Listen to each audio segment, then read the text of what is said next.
bien, le CDH a décidé de s'attaquer, et on s'attaque, aux grands enjeux sociaux, culturels, économiques, au sens très large. Très clairement, pour le CDH, Verviers doit retrouver finalement une position de force au sein de l'arrondissement, comme chef-lieu de l'arrondissement.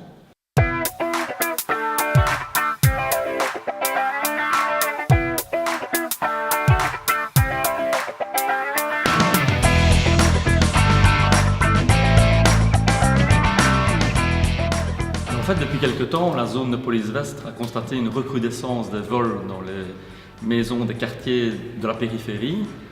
Et en fait, une réaction s'impose pour préserver les biens des citoyens verviétois et éviter qu'une psychose s'installe, entraînée par un réel sentiment d'insécurité.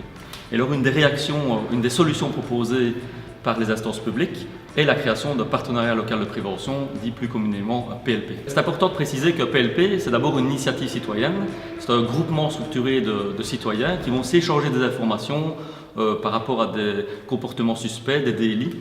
Et alors, donc, ils vont échanger des informations avec un coordinateur qui va être le relais avec la police. En 2004 a été créé le premier PLP à Lorbermont, et depuis la nouvelle majorité, 6 autres PLP ont vu le jour. 3 à Storbert, 2 à Tirchat et 1 à Ozy.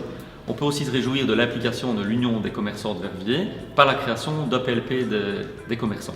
Pendant de nombreuses années, les dispositifs d'éclairage urbain avaient une vocation purement fonctionnelle, celle de ne pas se déplacer dans le noir. Aujourd'hui, nous disposons, grâce aux nouvelles technologies, de nouvelles solutions qui, outre la meilleure intégration environnementale, nous permettent de mieux dessiner les parcours urbains tout en bénéficiant d'une lumière plus agréable, voire plus sécurisante. En fait, la lumière blanche modifie moins la perception des couleurs et nous rassure, nous sécurise. Notre volonté, outre d'améliorer la sécurité, est aussi, quand cela est possible, de mettre en valeur certains éléments du patrimoine verviétois.